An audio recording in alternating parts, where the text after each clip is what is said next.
시청자 여러분 안녕하십니까? 뉴스 매거진 시작합니다. 백운규 산업통상자원부 장관이 지난 23일 충남 당진 에코파워 석탄 화력발전소 부지에 태양광 발전소를 짓겠다고 밝혔습니다. 백 장관은 이날 충남 당진 화력발전소를 방문해 현재 충남 지역에 석탄 발전소가 29기나 몰려 있어 이곳에 또 지으면 수도권이 영향을 받는다며 이같이 밝혔습니다.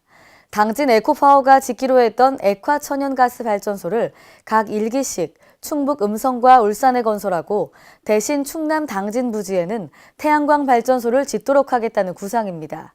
SK가스와 동서발전의 합작사인 당진 에코파워는 당진에 1940메가와트 규모의 석탄 화력발전소 2기를 건설할 계획이었습니다.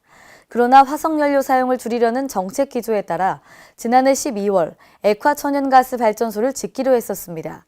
이번 구상은 기존 발전소 계획을 취소하고 신재생에너지 설비를 건설하는 첫 사례라는 점에서 의미가 있다는 평가입니다. 군산 새만금 컨벤션 센터가 국내외 경기 침체 속에서도 국제행사나 이벤트 유치 등을 통해 전북 마이스 플랫폼 역할을 톡톡히 해내고 있는데요.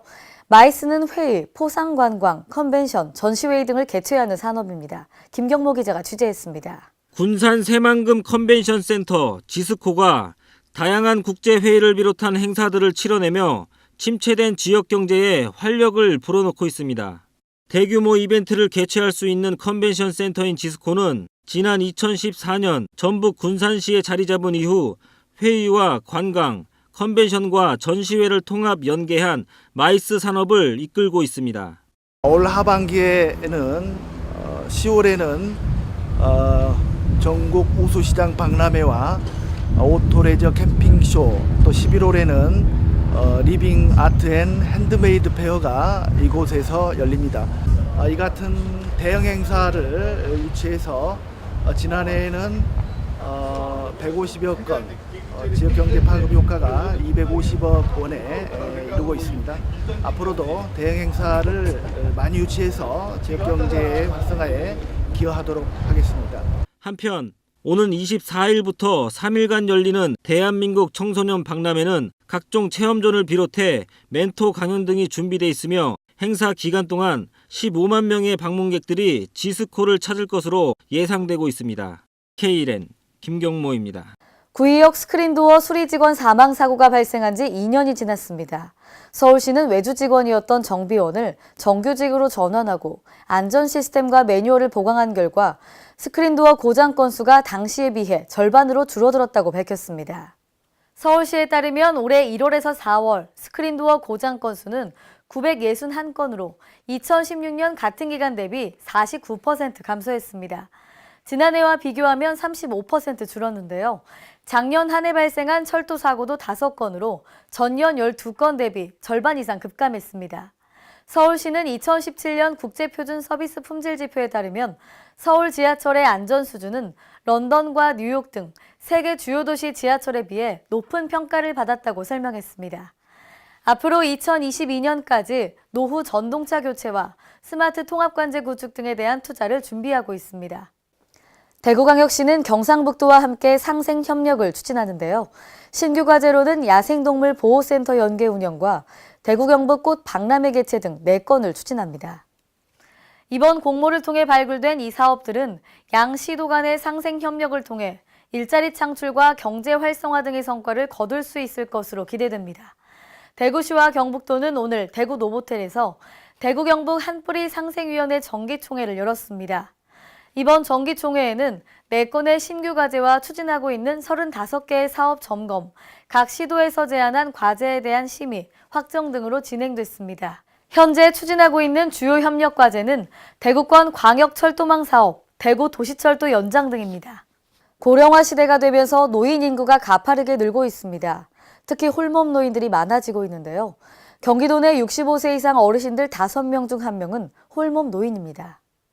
경기도에 따르면 도내 홀몸 노인의 숫자는 약 33만 명으로 65세 이상 어르신 5명 중 1명이 홀몸 노인입니다. 해마다 증가 추세로 최근 4년간 30% 가까이 늘어났습니다. 이에 경기도가 홀몸 노인분들을 위한 다양한 지원 대책을 내놓고 서비스를 확대하기로 했습니다. 우선 홀몸 노인분들이 공동주택에 함께 모여 살도록 지원하는 카네이션 하우스를 올해 47곳으로 확대합니다. 여기에 어르신들의 집을 방문해 돌봐주는 생활관리자를 1,000여 명으로 늘리고 서비스 대상자도 3만여 명까지 확대합니다.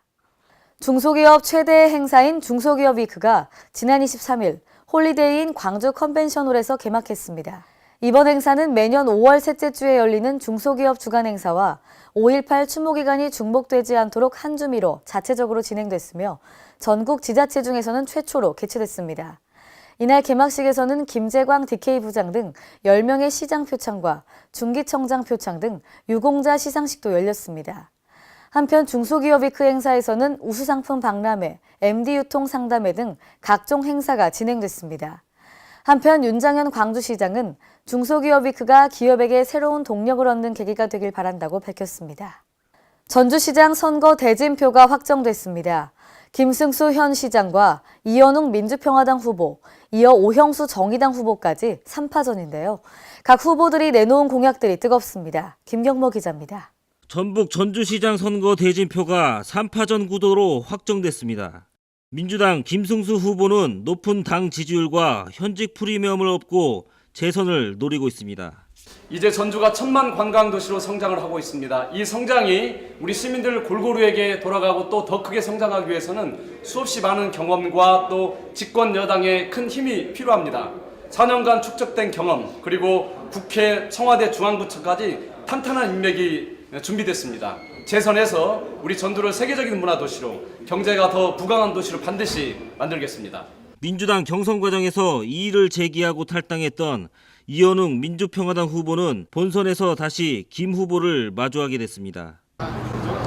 65만 전주시의 시장은 행정 경험이 부족하고 정치적인 육지만을 생각하는 사람이 맞는 것보다는 행정 경험이 풍부하고 중앙 인맥이 제대로 되어 있는 이현웅이가 맡아서 운영하는 것이 바람직하다고 생각합니다. 오형수 정의당 후보는 기득권이 아니라 시민을 바라보는 자세를 강조합니다. 30년 독점 정치 구조를 타파하는 것이 전주 발전의 출발이라고 생각합니다. 새 후보 중 기득권에 눈치 보지 않고 새로운 전주를 만들 수 있는 유일한 후보는 저 정의당의 오형수라고 생각합니다. 이번 6.13 지방선거에서 어느 후보가 전주 시민들의 선택을 받을지 귀추가 주목되고 있습니다. K랜 김경모입니다. 문재인 대통령이 대선 과정에서 전북 도민과 약속한 전북 혁신도시 제3의 금융도시 육성이 시험대에 오릅니다. 전북도에 따르면 지난 20일 송하진 도지사 주재로 전북 금융타운 종합개발계획 수립 연구용역 최종 보고회를 갖고 금융도시 육성 방향을 확정했는데요. 이번 용역을 수행한 YC컨설팅은 전북 혁신도시를 제3의 금융도시로 육성하고자 금융기관 유치로 자생적 금융타운 구성, 제3의 금융중심지 지정을 목표로 제시했습니다. 전북도 관계자는 최종 보고회를 통해 금융센터 건립 사업 등이 가시화될 수 있도록 금융기관 집적화 등을 위해 다각적인 활동을 펼칠 계획이라고 밝혔습니다. 간추린 뉴스입니다. 행정안전부는 오늘 자동차세와 자동차 과태료를 상습 체납한 차량 번호판을 전국적으로 일제히 영치합니다. 행안부에 따르면 5월 현재 과태료 체납액은 8,730억 원으로 지방재정에 큰 장애 요소로 작용하고 있는데요.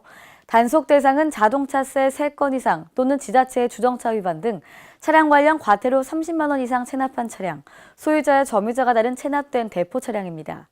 다만 국민경제활동 등을 고려해 2건 이하 체납 차량이나 생계형 차량은 직접 영치보다는 영치 예고를 통해 납부를 촉구키로 했습니다. 전라남도 여수, 순천, 광양시는 광역버스 이용 승객들을 위해 내달부터 무료 환승을 실시합니다. 여수시에 따르면 내달 1일부터 광역 시내버스 하차 후 60분 이내 해당 지역 시내버스 탑승 시 1회 요금을 면제받을 수 있는 환승 시스템이 구축돼 본격 운영되는데요.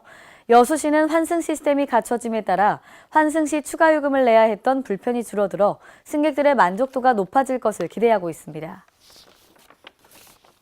농기계로 인한 사고가 모내기 등 본격적인 농사를 시작하는 5월 전후에 가장 많이 일어남에 따라 농촌 지역 운전자들의 주의가 요구됩니다. 충북도 농업기술원에 따르면 농기계 사고는 5월 전후에 34% 정도 발생하고 이 중 경운기 사고가 72%를 차지했는데요. 또한 사고 원인 86% 이상이 농기계 운전자의 부주의와 교통법규 미준수 등 인적 요인에 의해 발생되는 것으로 나타났습니다. 특히 농기계 야간 주행 시 피리 등화 장치를 점등하고 상대 운전자의 눈에 쉽게 띌 수 있도록 해야 합니다.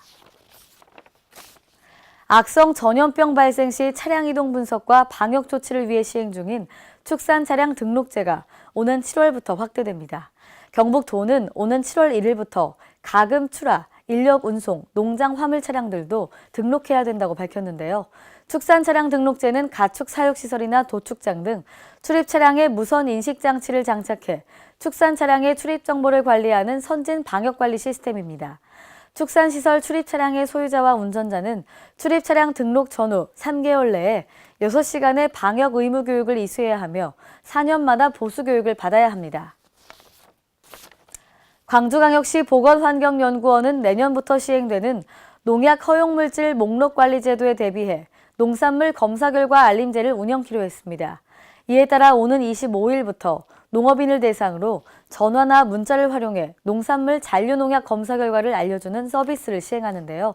알림 대상은 내년 PLS 제도 시행 시 부적합이 예측되는 농산물과 2회 이상 잔류농약 검출 이력이 있는 농산물 등입니다. 또 기준에는 적합하지만 기준치의 2분의 1 이상 농약이 검출된 농산물에 대해서는 휴약 기간을 늘리도록 권고할 계획입니다.